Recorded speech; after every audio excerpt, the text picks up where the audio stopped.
taubatan qoblal maut, wa rahmatan indal maut, wa maghfiratan ba'dal maut. Allahumma hawwin alaina fi sakaratil maut wa najata minan nar wal afwa indal hisab. Ini jangan sampai kalau baca doa ini domirnya double. Contoh kalau ibu-ibu di desa itu ada Mbah Mudin, Mbah Kau mendoakan orang mati biasanya apa? Allahumma inna nas'aluka salamatan fit dinina. Itu salah. Kalau fit nggak usah pakai na. Kalau fi boleh pakai na. Fi dinina. Tapi kalau fit din. Kalau fi dinina. Nah, coba apa isinya ini? Ada 10 yang kita minta dari satu doa yang namanya doa selamat. Substansinya ada 10 hal. Lah 10 hal ini kamu baca di Hongkong, selamat dunia akhirat. Doakan mudah-mudahan yang datang siang hari ini, pagi hari ini, 1 dipanjangkan umurnya, 2 dimudahkan rizkinya, sehat badannya, bahagia hatinya, pulang lunas hutangnya. Caranya bagaimana? Dibayar.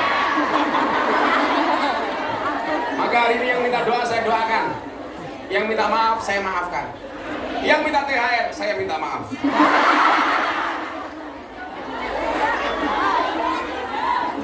Yang jomblo santai, janji Allah Arum 21. Allah menciptakan manusia berpasang-pasangan. Itu artinya kalau kamu tidak punya pasangan, jelas kamu bukan manusia.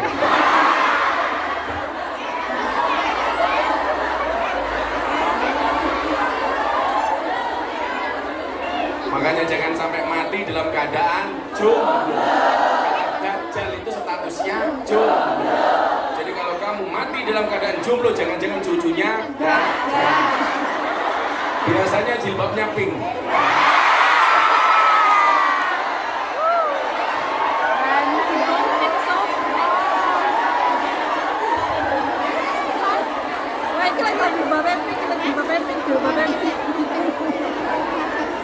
Sepuluh hal yang kita dapatkan dari doa selamat. Yang pertama, Allahumma inna nas'aluka salamatan fiddin. Kita minta selamatkan agama kita. Ibu-ibu yang saya muliakan, gak ada jaminan orang itu lahir dalam keadaan Islam, dimatikan oleh Allah dalam keadaan Islam. Contoh dulu ada artis yang sangat beken, namanya Asmiranda. Bagaimana kemudian Allah memberikan hidayah kepada yang dikehendaki dan mencabut hidayah dari yang dikehendaki. Asmiranda tahu-tahu masuk Kristen. Tapi sebaliknya, kalau Allah sudah punya mau, tahu-tahu orang mendapatkan hidayah Islam. Contoh Deddy Corbuzier. Contoh DJ Katy Butterfly yang saya Islamkan. Dia kenal saya tahun 2017. Ketika nge-DJ, mohon maaf, cuma pakai sempak dan kotak tok. Saya ketemu di Bali. Malam hari pas dia nge-DJ, saya selesai ngaji. Ketemu saya di ruang tunggu. Pakaiannya sudah seksi. Begitu masuk, saya kaget. Untung saya menggunakan kacamata gelap, sehingga keterkejutan saya tidak nampak. Hati saya teriak, wow.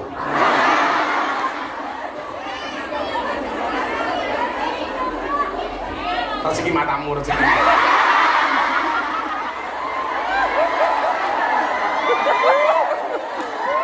Jelas belok neng HP loh Pak.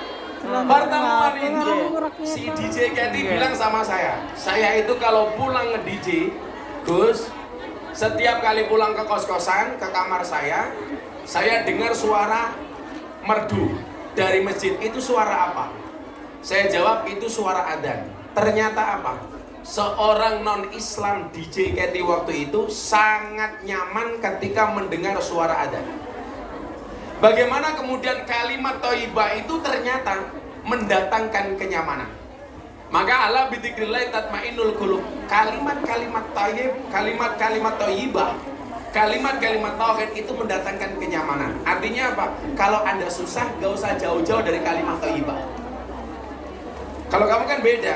Kalau susah langsung nyanyi kartonnya nomor janji.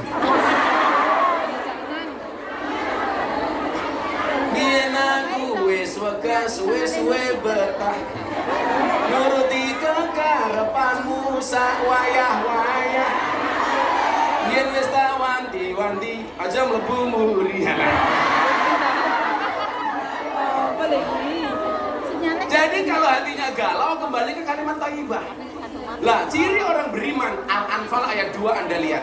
Ciri orang beriman itu apa? Idza dzukirahum, mendengar kalimat thayyibah hatinya bergetar. Lah ini DJ Katy Butterfly zaman non-Islam mendengar adzan gemetar. Mendengar adzan hatinya bahagia. Coba kalau kita di Indonesia dengar adzan kadang-kadang susah. Duhur dengar adzan, Allahu Akbar, Allahu Akbar. Jawabannya apa? Adzan menang.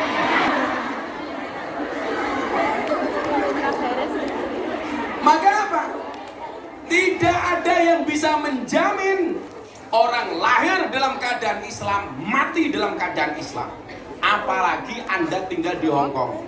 Ini tantangan imanmu itu jauh lebih berat. Maka saya yakin orang berislam dan beragama di Hong Kong itu pahalanya jauh lebih besar dibandingkan di Indonesia.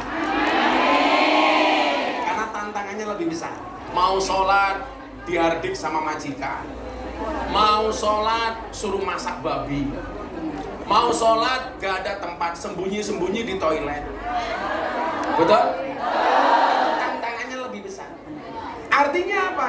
Begitu Anda di sini berjuang mempertahankan agamamu, itulah jihad. Bukan teriak-teriak tutup rumah makan di bulan Ramadan. Itu bukan jihad. Tapi pengen makan gak kelakon.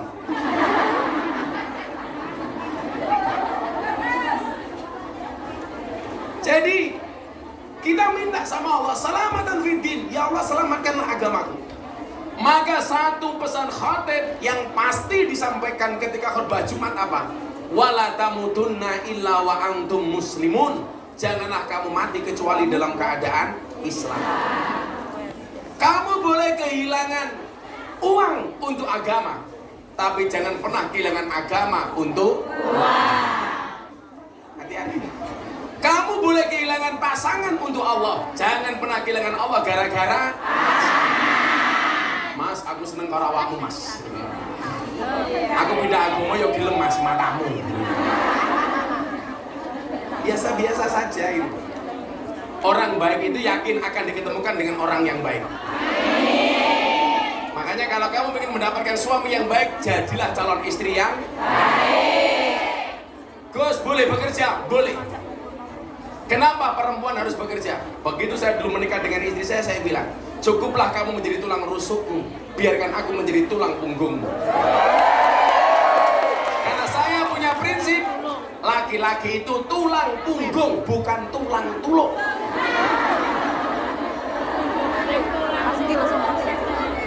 Istri boleh bekerja? Boleh. Kenapa? Istri harus bekerja, karena suami itu hanya titipan. Kalau tidak diambil Allah, minimal diambil mantan. Iya.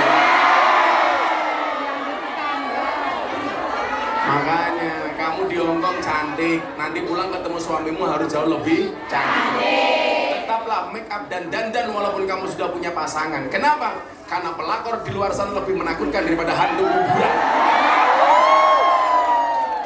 Pak ketemu Gus Miftah alisnya gumbut ya gede. Dia alis sama galengan.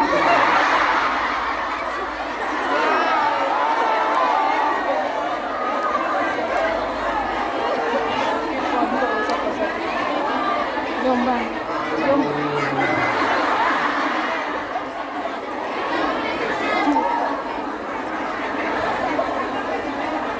Jam 4 sudah bangun. Jam 3 sudah bangun. Jam 6 sudah sampai sini. Kan saya demi kamu.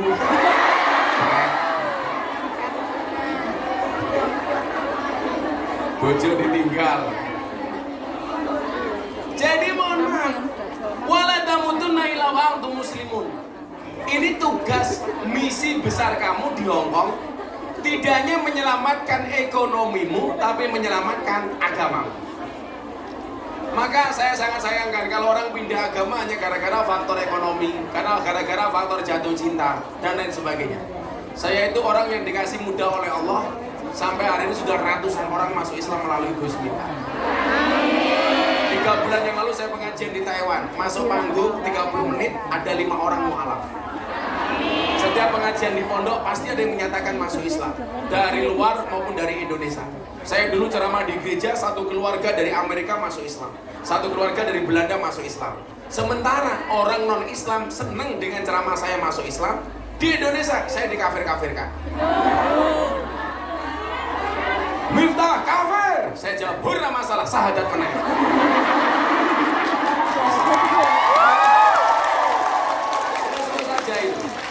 Jadi ciri-ciri mereka katanya orang kafir itu adalah, orang Islam menjadi kafir adalah ketika masuk tempat ibadah agama orang lain.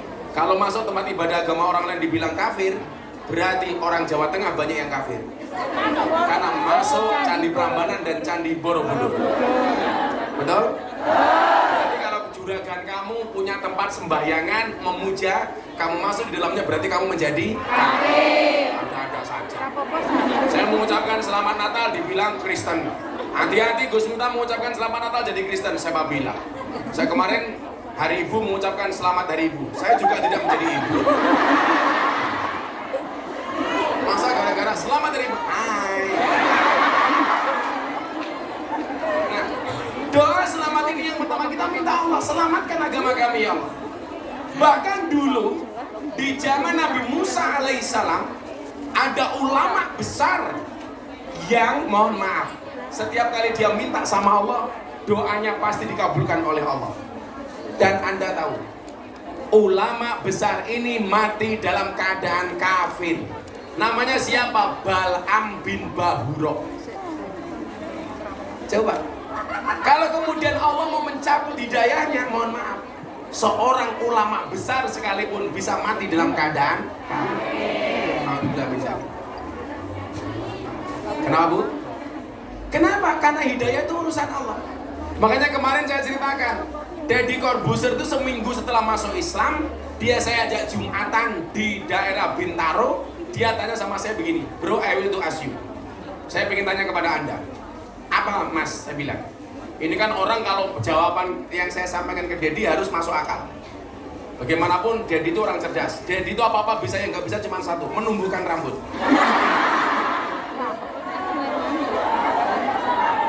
Makanya kemarin dia marah-marah, saya tawarin jadi bintang iklan Sambo. Mata lu peyang nggak? Apa Bu?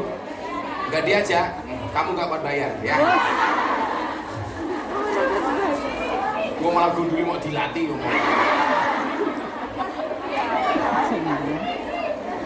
Nah pertanyaannya apa? Ini saya sampaikan supaya ibu-ibu di Hongkong ini benar-benar bisa menjaga agama. Saat itu Deddy tanya begini pulang dari Jumatan, bro, bagaimana cara saya menjaga Islam? Bagaimana cara saya menjaga iman? Saya tanya sama Deddy, kenapa kamu tanya seperti itu bro? Tadi kan kita Jumatan tuh, khotibnya bilang, janganlah kamu mati kecuali dalam keadaan Islam, kecuali dalam keadaan iman. Saya bilang waktu itu, bro, benar aku yang membimbingmu masuk Islam. Benar kamu belajar Islam dari aku. Aku menjadi wasilah hidayahmu. Tapi ingat, saya tidak bisa menjaga iman dan Islam. Jangankan imanmu, saya juga tidak bisa menjamin imanku sendiri. Kenapa? Yang bisa menjamin keimanan kita hanya Allah. Maka itulah kenapa kita masih membaca kalimat seterusnya sampai mati. Ihdinas siratal mustaqim. Tunjukkan kami ke jalan yang lurus. Kenapa? Karena yang bisa menjamin keberlangsungan hidayah itu hanya Allah. Apalagi kamu tinggal di komunitas non-muslim mayoritas. Tantangannya besar. Akhlaknya harus dijaga, rahmatnya harus dijaga. Maka apa? Minta sama Allah. Kenapa? Karena selain memberikan hidayah iman, Allah juga memberikan musuh yang nyata bagi kita. Namanya siapa? Setan. Innahu lakum aduwwum mubin. Setan itu musuh kamu yang paling nyata. Dan yang perlu Anda ingat, setan itu tidak mencuri rumahmu, setan itu tidak mencuri mobilmu, tidak mencuri sertifikatmu, tidak mencuri depositomu. Tapi setan itu mengintai imanmu dan berusaha mencurinya darimu. Kenapa? Karena setan tahu harta yang paling berharga bagi seorang muslim adalah iman. Maka saya saya bilang, sak dablek-dablekmu, sak nakal-nakalmu, seberapapun banyak maksiatmu, jangan pernah tinggalkan Tuhanmu. Jangan pernah tinggalkan sholatmu. Aku ora urusan karo maksiatmu. Ku arepe nakal kuwi urusanmu. Urusan saya cuma satu. Jangan pernah hatimu kehilangan Tuhan. Pertahankan Tuhanmu dalam hatimu. Kenapa? Karena besok yang kita banggakan di hadapan Tuhan cuma satu, iman yang ada di dalam hati kita. Makanya nyuwun sewu, saya nakal, sama, saya juga punya potensi nakal. Saya ahli maksiat, saya presiden para pendosa. Tapi mohon maaf, pada akhirnya yang selamat adalah ilaman atau Allah biqalbin salim, yaitu orang yang datang kepada Allah dengan hati yang selamat. Bilang hatimu dijogo dulu. Betul? Sampun dipageri, untukmu.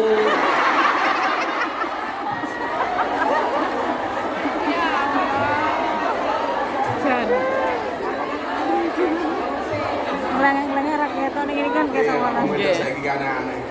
Untuk Jawa dipageri. Pantesan kawat jemuran di pondok saya hilang. Bunda tanya sama saya, "Bah, boleh nggak saya pasang kawat gigi?" Nggak boleh. Kenapa, Bah? Bahaya. Kalau sampai kamu pakai kawat gigi, nak cipok nyantol.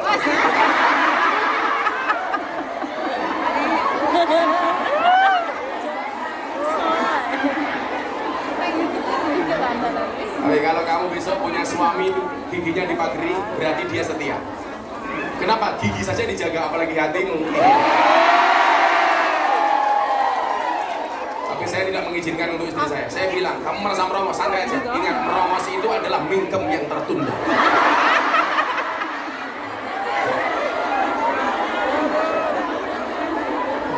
Kan ada peribahasanya. Apa peribahasanya? Merongosong berbunyi nyaring.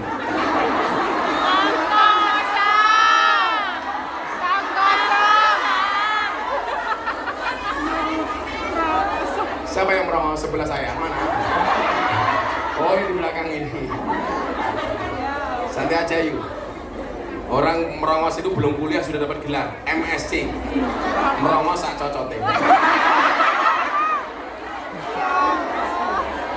Maka doa selamat itu yang pertama minta oleh Allah kepada Allah diselamatkan agamanya. Maka tolong ini mbak-mbak, ibu-ibu semuanya dihafalkan doa ini. Kemudian yang kedua apa isinya? Wa'afiyatan fil jasad. Artinya apa? Ya Allah, sehatkanlah badanku. Untuk apa pergi jauh-jauh cari uang tapi badannya nggak sehat, betul? Saya punya teman nikah mewah di hotel bintang 5. Kamarnya presiden suite room. Ngundang artis, nasihat pernikahannya Gus Miftah. Dihadiri oleh pejabat-pejabat negara. Begitu malam pertama, udunen.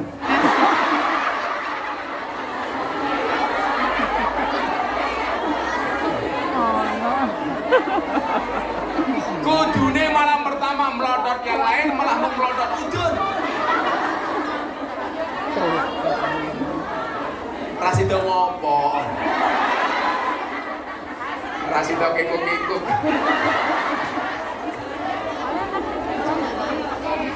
Makanya nyuwun sewu, minta supaya badannya disehatkan oleh Allah.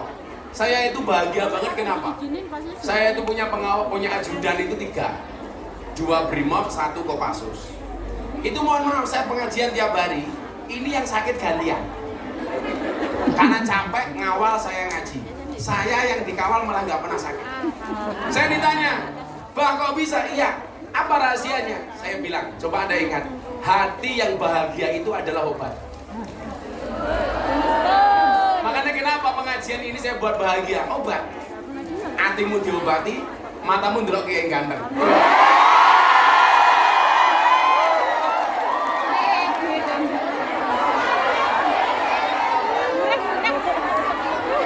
Supaya sehat lahir batinnya gitu loh. Kayak Bunda Nuris juga kan sehat, dan lunas utangnya. Mosok tiket tahun 2024 April dipakai sekarang. Itu kan bayar utang.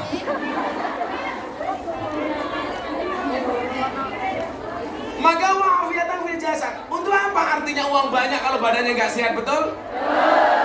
Saya dulu zaman kuliah, Bu, zaman saya miskin banget ketika menikah awal itu. Saya punya teman 1 bulan waktu itu penghasilannya 500 juta. Saya bilang ini pasti hidupnya indah. Coba kalau Anda bayangkan, kalau 1 bulan penghasilannya 500 juta, orang mau apapun keturutan. Pengen nambah omah, kelakon. Pengen tuku mobil, kelakon. Nambah bojo, kelakon. Jadi Mbak nih, aku jadi ketika mau.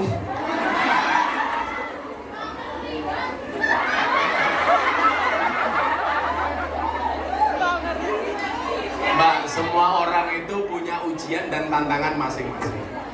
Mungkin ada di antara kita punya ujian keluarga, berangkat ke Hongkong mergo bojone bosok, betul ada. Oh iya, iya. Biasanya jilbabnya coklat.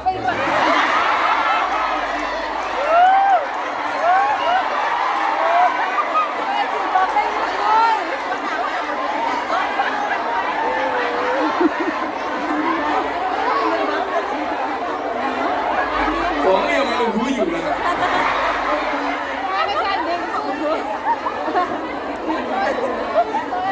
Sing